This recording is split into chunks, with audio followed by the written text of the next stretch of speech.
અત્યારે ઇફકોની ચૂંટણી યોજાઈ રહી છે. જયેશ રાદડિયાએ મેન્ડેટ વિરુદ્ધ પોતે દાવેદારી નોંધાવી છે. આપના દ્વારા પણ સમર્થન આપવામાં આવ્યું છે, શું કહેશો? અન્ય મીડિયાઓ દ્વારા ખોટી ભ્રમણા ગુજરાતના સહકારી ક્ષેત્રમાં ફેલાવવામાં આવી રહી છે કે એને મેન્ડેટ 24 તારીખે ફોર્મ ભરવાનો સમય હતો. તે દિવસે સમગ્ર બોર્ડની મિટિંગ હતી ને બોર્ડમાં એ નક્કી થયું કે હવે ફરીવાર કોઈ આવું નહીં, બધા ફોર્મ ભરી દે. એ દિવસે કોઈ મેન્ડેટની વાત, કોઈ જાણની વાત, કોઈને ફોર્મ ભરવું એવો ભૂતકાળમાં કોઈ પ્રસંગ નહોતો, એટલે બધાએ ફોર્મ ભરી દીધા.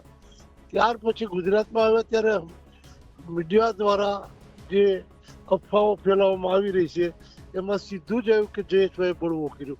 જ્યાં ખબર જ નથી, કોઈ શ્રદ્ધા નથી, એને બળવો કેવી રીતે કહી શકાય? આ મુદ્દો મીડિયાએ ઉઠાવ્યો છે, પાર્ટીએ નહીં. સાહેબ, અત્યારે 3 દાવેદાર થઈ ચૂક્યા છે. એક પંકજભાઈ પણ છે, જયેશભાઈ પણ છે અને બિપિનભાઈ ગોતા છે. તો છે તે ભાજપના 3 ઉમેદવારો થઈ ચૂક્યા છે. તો આ સમાચાર બને એ સ્વાભાવિક છે, શું કહેશો આ વિશે? એ પાર્ટી નક્કી કરે.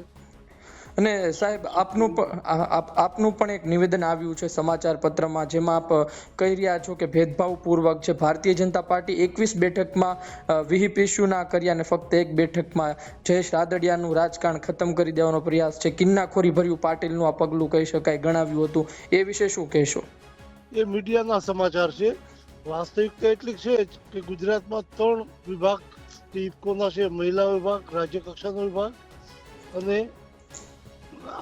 જનરલ પ્રાઇમરી સોસાયટીનો વિભાગ, 3 વિભાગ છે. એમાંથી માત્ર 1 વિભાગને વ્હીપ મળ્યો છે. એ હકીકત રેકોર્ડ ઉપર છે. સાહેબ, આપને એ સવાલ પણ પૂછવો છે કે ગઈકાલે આપ દિલ્હી પણ ગયા હતા. એક સમાચાર એવા પણ રજૂ થયા હતા કે સૌરાષ્ટ્રના મતદારોને દિલ્હીમાં બોલાવવામાં આવ્યા છે. શું કોઈ સ્ટ્રેટેજી કે શું હોઈ શકે આ બાબતે? એ તો કાલે દિલ્હી મારા બોર્ડની મિટિંગ જ લઈ આવ્યો હતો અને આજે મતદાન છે. તો આ મતદાન દિલ્હીમાં થાય છે, નહીં કે અન્ય કોઈ જગ્યાએ. તો સ્વાભાવિક મતદારો આગલે દિવસે આવે. ત્યારે 8 વાગ્યાથી મતદાન શરૂ થયું છે, તો આગલી રાતે મતદારો આવતા હોય છે.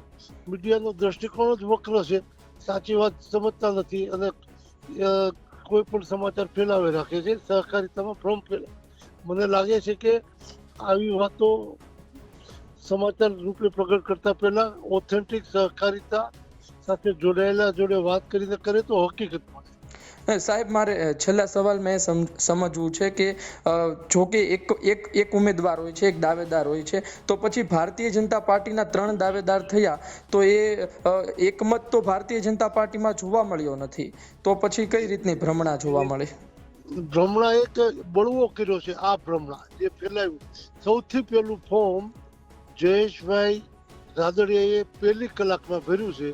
બળવો કોને કહેવાય કે પાર્ટીએ નિર્ણય કર્યો અને ત્યાર પછી કોઈ ફોર્મ ભરે તો બળવો કહેવાય. 1 કલાકમાં પહેલું ફોર્મ ભરાણું હોય અને ત્યાર પછી 2, 3, 4 દિવસે ભરાય, એ બળવો નહીં.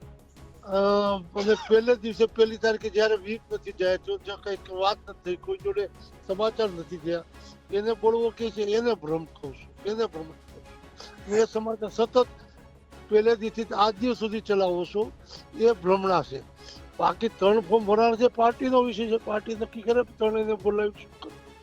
ને સાહેબ, એક વાત એ પણ છે કે પાર્ટીએ બિપિન ગોતાને સમર્થન જાહેર કર્યું છે. તો એ બાબતે તો વિરોધાભાસ થયો ને સાહેબ? પાર્ટીએ વિરોધાભાસ ચોક્કસ કહેવાય, પણ પહેલે જ દિવસે આખા બોર્ડે સંયુક્તપણે ફોર્મ ભર્યા. એ જ દિવસે અમે જયેશભાઈને કીધું ચાલો તમે ભરો, કારણ કે આખું બોર્ડ ભરતું હતું. તો મેં તો પહેલે દિવસે એકવાર ટેકો જાહેર કર્યો. એકવાર ટેકો જાહેર કર્યા પછી ફેરફાર કરવો એ ઉચિત નથી લાગતું. એ ભાજપના જ છે અને આ ભરવાના છે એવી કોઈ ખ્યાલ હોતો મેં ફોર્મ મોટું ભરવા બેસાડ સાથે, એવું તો અમને કોઈ કીધું નથી. જી સાહેબ, છેલ્લો સવાલ આપને પૂછી લઉં કે જયેશભાઈ સાથે વાત થઈ છે? જયેશભાઈને પોતાની ઉમેદવારી પાછી ખેંચવા માટે મનાવવામાં આવ્યા તેવી કોઈ ચર્ચા? ના, એ કોઈ મારી જોડે વાત નથી થઈ. જી સાહેબ, આપ અમારી સાથે જોડાણ્યા બદલ ખૂબ ખૂબ આભાર. ધન્યવાદ.